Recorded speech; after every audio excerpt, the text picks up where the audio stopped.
ಇದುವರೆಗೂ ಸಬ್ಸ್ಕ್ರೈಬ್ ಮಾಡ್ಕೊಂಡಿರೋರಿಗೆ ಎಲ್ರಿಗೂ ಥ್ಯಾಂಕ್ಸ್ ಅಂತ ಹೇಳ್ತಾ ಇವತ್ತು ಟಾಕ್ಸಿಕ್ ಮ್ಯೂಸಿಕ್ ಹೇಗಾಯಿತು ಅನ್ನೋದ್ರ ಬಗ್ಗೆ ಮಾತಾಡೋಣ ಬನ್ನಿ. ಫಸ್ಟು ಟೀಮ್ ಅವರು ಈ ಟಾಕ್ಸಿಕ್ ಸಾಂಗ್ನ ಹೇಗೆ ಕಂಪೋಸ್ ಮಾಡಿದರು, ಯಶ್ ಅವರಿಗೆ ಈ ಮ್ಯೂಸಿಕ್ ಬಗ್ಗೆ ನಾಲೆಡ್ಜ್ ನಿಜವಾಗ್ಲೂ ಇದೆಯಾ, ಟಾಕ್ಸಿಕ್ ಲಾಂಚ್ ಇವೆಂಟಲ್ಲಿ ಯಶ್ ಅವರು ಟಾಕ್ಸಿಕ್ ಮ್ಯೂಸಿಕ್ಸ್ ಬಗ್ಗೆ ಏನು ಹೇಳಿದರು, ಆಮೇಲೆ ಈ ಸಲಾಂ ರಾಕಿಬಾಯ್ ಅನ್ನೋ ಸಾಂಗು ಹೇಗೆ ಹುಟ್ಕೊಂತು KGFದು, ಆಮೇಲೆ ಈ KGF ಮತ್ತು ಈ ಸಲಾರ್ ಸಾಂಗ್ಸು ಆಡಿಯನ್ಸಿಗೆ ಲಿಟ್ರಲಿ ಯಾಕೆ ಕನೆಕ್ಟ್ ಆಯಿತು, ಮತ್ತು ಕೆಲವೊಂದು ಸಾಂಗ್ಸು ಎಲ್ಲ ಥರದ ಫಾರ್ಮುಲಾಸ್ ಟೆಕ್ನಿಕ್ಸ್ ಅಪ್ಲೈ ಮಾಡಿದ್ರೂ ಯಾಕೆ ಫ್ಲಾಪ್ ಆಗುತ್ತೆ ಅಥವಾ ಫೇಲ್ ಆಗುತ್ತೆ ಅನ್ನೋದ್ರ ಬಗ್ಗೆ ಕಂಪ್ಲೀಟಾಗಿ ಹೇಳ್ತೀನಿ. ನಮಸ್ಕಾರ ಕರುನಾಡಿಗೆ, ನಮ್ಮ ಕತೆ ನಿಮ್ಮ ಜೊತೆಗೆ ಸ್ವಾಗತ. ಫಸ್ಟು ಡೀಟೇಲು ಈ ಟಾಕ್ಸಿಕ್ ಸಾಂಗ್ಸ್ನ ಹೇಗೆ ಕಂಪೋಸ್ ಮಾಡಿದರು ಅಂತ. ಸೊ ಇದ್ರ ಬಗ್ಗೆ ನನಗೆ ಇನ್ಫಾರ್ಮೇಷನ್ ಸಿಕ್ಕಿದ್ದು ಈ ಭರದ್ವಾಜ್ ರಂಗನ್ ಅವರು ಈ ರವಿ ಬಸ್ರೂರ್ ಅವ್ರದ್ದು ಇಂಟರ್ವ್ಯೂ ತೊಗೊಂಡಿದ್ರು. ಅದು ಒಂದು 2 hours ಇಂಟರ್ವ್ಯೂ ಇದೆ. ಅದರಲ್ಲಿ ಈ ಟಾಕ್ಸಿಕ್ ಸಾಂಗ್ಸ್ ಹೇಗೆ ಕಂಪೋಸ್ ಆಯಿತು ಅನ್ನೋದ್ರ ಬಗ್ಗೆ ಒಂದಷ್ಟು ಇನ್ಫಾರ್ಮೇಷನ್ ಬಿಟ್ಕೊಟ್ರು ಯಾರು, ರವಿ ಬಸ್ರೂರ್ ಅವರು. ಸೊ ಇದನ್ನ ಹೆಂಗೆ ಮಾಡಿದ್ರು ಅಂತ ಹೇಳಿದರೆ, ಫಸ್ಟು ಈ ಬಸ್ರೂರ್ ಅವರು ಈ ಯಶ್ ಅವ್ರು ಮತ್ತು ಈ ಡೈರೆಕ್ಟ್ರು ಗೀತು ಮೋಹನ್ ದಾಸ್ ಅವ್ರ ಮೈಂಡಲ್ಲಿ ಏನಿದೆ ಅನ್ನೋದನ್ನ ರೀಡ್ ಮಾಡಿ ಮ್ಯೂಸಿಕ್ ಸ್ಟಾರ್ಟ್ ಮಾಡಿದ್ರಂತೆ. ಆ ಸ್ಟಾರ್ಟ್ ಮಾಡಿದ ಮೇಲೆ ಈ ಡೈರೆಕ್ಟರ್ ಆದ ಈ ಗೀತು ಮೋಹನ್ ದಾಸ್ ಅವ್ರ ಕಡೆಯಿಂದ ಇಮೋಷ್ನಲ್ ಇನ್ಫಾರ್ಮೇಷನ್ ಸಿಕ್ತಂತೆ. ಹಾಗೇನೆ ಯಶ್ ಅವ್ರ ಕಡೆಯಿಂದ ಪ್ರೆಸೆಂಟೇಷನ್ ಬಗ್ಗೆ ಒಂದಷ್ಟು ಇನ್ಫಾರ್ಮೇಷನ್ ಸಿಕ್ತಂತೆ. ಸೊ ಇಲ್ಲಿ ಪ್ರೆಸೆಂಟೇಷನ್ ಅಂದರೆ ಏನು ಅಂತ ಹೇಳಿದರೆ, ಸೊ ಈ ಆಡಿಯನ್ಸಿಗೆ ಇಷ್ಟ ಆಗುತ್ತೋ ಇಲ್ವೋ ಅನ್ನೋ ಕಾನ್ಸೆಪ್ಟ್ ಮೇಲೆ, ಈ 2 ಕಾನ್ಸೆಪ್ಟ್ನ ಇಟ್ಕೊಂಡು ಈ ರವಿ ಬಸ್ರೂರ್ ಅವರು ಈ ಟಾಕ್ಸಿಕ್ ಸಾಂಗ್ಸ್ನ ಮಾಡಿರೋದು. ಆಮೇಲೆ ಪ್ರೆಸೆಂಟೇಷನ್ ಬಗ್ಗೆ ನಾವೀಗ ಮಾತಾಡಬೇಕು ಅನ್ನೋದಾಯಿತು ಅಂತ ಹೇಳಿದರೆ, ಆ್ಯಕ್ಚುಲಿ ಯಶ್ ಅವರು ಯಾವಾಗಲೂ ಆಡಿಯನ್ಸ್ ಬಗ್ಗೆ ಥಿಂಕ್ ಮಾಡ್ತಾರೆ. ಅದಕ್ಕೆ ಒಂದು ಎಕ್ಸಾಂಪಲ್ ಕೊಡೋದಾದರೆ, ಪ್ರಶಾಂತ್ ನೀಲ್ ಅವರಿಗೆ KGF 1 ಹೇಗೆ ತೋರಿಸಿದ್ನೋ ಯಶ್ ಅವ್ರನ್ನ, ಬಟ್ ಅದನ್ನು ಬೇರೆ ಥರ ತೋರಿಸ್ಬೇಕು ಅಂತ ಅಂದ್ಕೊಂಡಿರ್ತಾರೆ ಚಾಪ್ಟರ್ 2 ಅಲ್ಲಿ. ಬಟ್ ಯಶ್ ಅವರಿಗೆ ಯಾವ ಮಟ್ಟಿಗೆ ಆಡಿಯನ್ಸ್ ಬಗ್ಗೆ ಕ್ಲಾರಿಟಿ ಇರುತ್ತೆ ಅಂತ ಹೇಳಿದರೆ, ನನ್ನನ್ನು ಆಡಿಯನ್ಸ್ ಇಷ್ಟಪಟ್ಟಿರೋದು ಇದೇ ಗಡ್ಡದಲ್ಲಿ, ಇದೇ ಲಾಂಗ್ ಏರ್ಸಲ್ಲಿ, ಸೊ ನನ್ನ ಗಡ್ಡ ತೆಗಿಯಲ್ಲ ಅಂತ ಹೇಳಿರಂತೆ. ಈ ವಿಡಿಯೋ ಫುಲ್ ನೋಡಿದ ಮೇಲೆ ಇಷ್ಟ ಆದರೆ ಮಾತ್ರ ಸಬ್ಸ್ಕ್ರೈಬ್ ಮಾಡ್ಕೊಳ್ಳಿ, ಬೆಲ್ ಐಕನ್ನ ಮಿಸ್ ಮಾಡಬೇಡಿ. ನೆಕ್ಸ್ಟ್ ಡೀಟೈಲು, ಯಶ್ ಅವರಿಗೆ ನಿಜವಾಗ್ಲೂ ಮ್ಯೂಸಿಕ್ ಬಗ್ಗೆ ನಾಲೆಡ್ಜ್ ಇದೆಯಾ? ಈ ಟಾಕ್ಸಿಕ್ ಮ್ಯೂಸಿಕ್ ಲಾಂಚ್ ಇವೆಂಟಲ್ಲಿ ಈ 4 ಸಾಂಗ್ನ ಕಂಪೋಸ್ ಮಾಡಿರೋ ಈ ವಿಶಾಲ್ ಮಿಶ್ರಾ, ಈ ಮ್ಯೂಸಿಕ್ ಡೈರೆಕ್ಟರೇ ಹೇಳ್ತಾರೆ, Yash is like a co composer ಅಂತ. ಅಂದರೆ ಈ ಥ್ರೂ ಔಟ್ ದ ಪ್ರಾಸೆಸ್ ಅಲ್ಲಿ ಈ ವಿಶಾಲ್ ಮಿಶ್ರಾ ಅವರಿಗೆ ಯಶ್ ಅವ್ರದ್ದು ಗೈಡೆನ್ಸು ಇದ್ದೇ ಇತ್ತಂತೆ. ಆಮೇಲೆ ನಮಗೆ ಈ ತಬಾಯಿ ಸಾಂಗ್ ತಗೊಂಡ್ರೆ, ಆ ತಬಾಯಿ ಅನ್ನೋ ವರ್ಡ್ ಕೊಟ್ಟಿದ್ದು ಈ ಯಶ್ ಅವರೇ ಅಂತೆ. ಆಮೇಲೆ ಆ ಸಾಂಗ್ನ ಕಂಪೋಸ್ ಮಾಡಬೇಕಾದ್ರೆ ಯಶ್ ಅವ್ರದ್ದು ಇಂಟೆನ್ಷನ್ ಹೆಂಗಿತ್ತು ಅಂತ ಹೇಳಿದರೆ, ಈ ರಾ ಆ್ಯಂಡ್ ಪ್ರೈಮಲ್ ಸೌಂಡ್ ಆಗಿರಬೇಕು ಅಂತ ಹೇಳಿರಂತೆ. ತುಂಬ ಅಗ್ರೆಸಿವ್ ಆಗಿರಬೇಕು, ಹಾರ್ಡ್ ಹಿಟ್ಟಿಂಗ್ ಆಗಿರಬೇಕು. ಆ ಸಾಂಗ್ ಕೇಳಿದ ತಕ್ಷಣ ಆಡಿಯನ್ಸ್ಗೆ ಒಂದು ಎನರ್ಜಿ ಫೀಲ್ ಮಾಡಬೇಕು ಅಂತ ಯಶ್ ಅವರು ಸಜೆಷನ್ ಕೊಟ್ಟಿರಂತೆ. ಸೊ ಇಷ್ಟರಲ್ಲೇ ಗೊತ್ತಾಗತ್ತೆ ಯಶ್ ಅವರಿಗೆ ಮ್ಯೂಸಿಕ್ ಬಗ್ಗೆ ಎಷ್ಟು ನಾಲೆಡ್ಜ್ ಇತ್ತು ಅಂತ. ಅದಕ್ಕೆ ಅನ್ಸತ್ತೆ ಈ ನಮ್ಮ ಟಾಕ್ಸಿಕ್ಕಿಗೆ 3 ಜನ ನಮಗೆ ಮ್ಯೂಸಿಕ್ ಡೈರೆಕ್ಟರ್ ಸಿಗ್ತಾರೆ. ಈ ನಮ್ಮ ರವಿ ಬಸ್ರೂರ್ ತಗೊಂಡ್ರೆ ಕಂಪ್ಲೀಟ್ ಬ್ಯಾಕ್ಗ್ರೌಂಡ್ ಮ್ಯೂಸಿಕ್ ಮಾಡಿದ್ದಾರೆ, ಬಟ್ ಒಂದು ಸಾಂಗ್ನ ಕಂಪೋಸ್ ಮಾಡಿದ್ದಾರೆ. ಅದು ಯಾವುದು ಅಂತ ಹೇಳಿದರೆ ಈ ಸಾರಾ ಇಟ್ಶು ಅಂತಿದೆಯಲ್ಲ, ಅದ್ರಲ್ಲಿ ನಮಗೆ ಹೈ ಟೆಂಪೋ ಇರುತ್ತೆ. ಅದಕ್ಕೆ ನಮಗೆ ಯಶ್ ಅವರು ಈ ರವಿ ಬಸ್ರೂರ್ನ ಕರ್ಕೊಂಬಂದಿದ್ದಾರೆ. ನೀವು ಇಲ್ಲಿ ಈ 3 ಜನ ಮ್ಯೂಸಿಕ್ ಡೈರೆಕ್ಟರ್ಸ್ ಯಾಕಿದ್ದಾರೆ ಅಂತ ಹೇಳಿದರೆ, ಒಬ್ರಿಗೆ ಕೊಟ್ಟರೆ ಒಂದೇ ಥರ ಸಾಂಗ್ಸ್ ಬರಬಾರ್ದು ಅನ್ನೋ ರೀಸನ್ನಿಗೋಸ್ಕರ. ಆಮೇಲೆ ನೆಕ್ಸ್ಟ್ ಡೀಟೈಲು, ಯಶ್ ಅವರು ಈ ಮ್ಯೂಸಿಕ್ ಲಾಂಚ್ ಇವೆಂಟಲ್ಲಿ ಹೇಳ್ತಾರೆ, ನನಗೆ ಮತ್ತೆ ಡೈರೆಕ್ಟ್ರಿಗೆ ಈ ಮ್ಯೂಸಿಕ್ ಮಾಡ್ತಿರ್ಬೇಕಾದ್ರೆ ಕ್ರಿಯೇಟಿವ್ ಡಿಸ್ಅಗ್ರಿಮೆಂಟ್ಸ್ ಆಗ್ತಾ ಇತ್ತು ಅಂತ. ಸೊ ಇದು ಯಾಕೆ ಅಂತ ಹೇಳಿದರೆ, ಗೀತು ಮೋಹನ್ ದಾಸ್ ಅವ್ರದ್ದು ಸ್ಟೈಲು ಇಂಟರ್ನ್ಯಾಷನಲ್ ಥರ ಇತ್ತಂತೆ. ಸೊ ಯಶ್ ಅವ್ರಿಗೆ ಏನು ಬೇಕಾಗಿತ್ತು ಅಂತ ಹೇಳಿದರೆ, ಇಲ್ಲಿನ ಆಡಿಯನ್ಸಿಗೆ, ಇಲ್ಲಿನ ಇಂಡಿಯನ್ಸಿಗೆ, ಆ ಲೋಕಲ್ ಫ್ಯಾನ್ಸಿಗೆ ಮತ್ತೆ ಆ ಎನರ್ಜಿನ ಕೊಡಬೇಕಾಗಿತ್ತಂತೆ. ಇವ್ರ ಮಧ್ಯೆ ಈ ಬ್ಲೆಂಡ್ ಆಗೋದು ಒಂದಷ್ಟು ಟೈಮ್ ತಗೋತು ಅಂತ ಹೇಳಿದರು. ಆಮೇಲೆ ನೆಕ್ಸ್ಟ್ ಏನು ಹೇಳಿದ್ರು ಅಂತ ಹೇಳಿದರೆ, the song has to accomplish ಅಂತ ಹೇಳಿರು. ಪ್ರತಿ ಕ್ಯಾರೆಕ್ಟರ್ಗೂ ಒಂದು ಡಿಸ್ಟಿಂಕ್ಟಿವ್ ವೇ ಆಫ್ ಎಕ್ಸ್ಪ್ರೆಸಿವ್ನೆಸ್ ಇರುತ್ತೆ. ಆ ಎಕ್ಸ್ಪ್ರೆಸಿವ್ನೆಸ್ ಈ ಸಾಂಗ್ ಅಲ್ಲಿ ಬರಬೇಕು ಅಂತ ಹೇಳಿರು. ಇದ್ರ ಬಗ್ಗೆ ಯಶ್ ಅವರು ಎಷ್ಟರ ಮಟ್ಟಿಗೆ ತಲೆ ಕೆಡ್ಸ್ಕೊಂಡಿದ್ರು ಅಂತ ನೀವು ಯೋಚನೆ ಮಾಡಿ. ಆಮೇಲೆ next most important thing Yash ಅವ್ರು ಏನು ಹೇಳಿದ್ರು ಅಂತ ಹೇಳಿದ್ರೆ, ಯಾವುದೇ ಒಂದು ಸಾಂಗ್ ಪ್ಲೇಸ್ಮೆಂಟ್ ಆಗಲಿ ಅದು ಸ್ಟೋರಿನ ಫಾರ್ವರ್ಡ್ ಮಾಡಬೇಕು ಅಂತ ಹೇಳಿರು.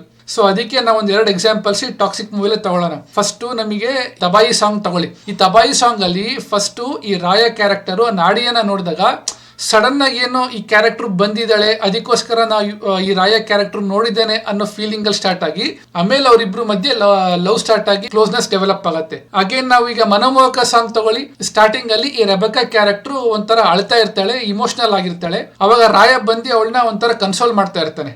ಆಮೇಲೆ ಮತ್ತೆ ಅಗೇನ್ ಇವರಿಬ್ರು ಮಧ್ಯೆ ಲವ್ ಸ್ಟಾರ್ಟ್ ಆಗುತ್ತೆ ಅನ್ನೋದು ಗೊತ್ತಿಲ್ಲ, ಬಟ್ ಅದು ಥಿಯೇಟರ್ಲೇ ನೋಡ್ಬೇಕು. ಮತ್ತೆ ಇವರಿಬ್ರು ಮಧ್ಯೆ ಕ್ಲೋಸೆಸ್ ಅಂತೂ ಡೆಫಿನೆಟ್ಲಿ ಅದು ನಾವು ವಿಟ್ನೆಸ್ ಮಾಡ್ಬೋದು. ಥ್ರೂ ಔಟ್ ದ ಟ್ರೈಲರ್ ಟೀಸರ್ಸ್ನ ನಾವು ಅಬ್ಸರ್ವ್ ಮಾಡಿ, ಈ ರಾಯ ಕ್ಯಾರೆಕ್ಟ್ರು ಎಲ್ಲೂ ನಗಾಡಲ್ಲ, ಬಟ್ ಈ ಮನೋಮೋಹಕ ಸಾಂಗಲ್ಲಿ ಮಾತ್ರ ಈ ರಾಯ ಕ್ಯಾರೆಕ್ಟ್ರು ನಗಾಡ್ತಾನೆ, ಒಂದು ಸ್ವಲ್ಪ ಎಕ್ಸ್ಪ್ರೆಸಿವ್ ಆಗಿರ್ತಾನೆ.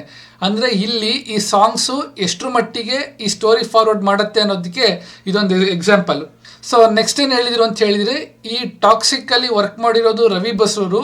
ನಮಗೆ ಬೇರೆ ಆ್ಯಂಗಲ್ಲಿರೋ ಈ ರವಿ ಬಸ್ರೂರನ್ನ ನಾವು ನೋಡ್ತೀವಿ, ಅಷ್ಟರ ಮಟ್ಟಿಗೆ ಡೇ ಆ್ಯಂಡ್ ನೈಟ್ ವರ್ಕ್ ಮಾಡಿದ್ದಾರೆ ಅಂತಲೂ ಹೇಳಿದರು. ಆಮೇಲೆ ಲಾಸ್ಟ್ಲಿ ಫೈನಲ್ ಆಗಿ ವಿಶಾಲ್ ಮಿಶ್ರಾ ಅವ್ರ ಬಗ್ಗೆ ಏನು ಹೇಳಿದ್ರು ಅಂತ ಹೇಳಿದರೆ, ಈ change the whole colour of the film ಅಂತ ಸ್ಟೇಟ್ಮೆಂಟ್ ಕೊಟ್ಟರು.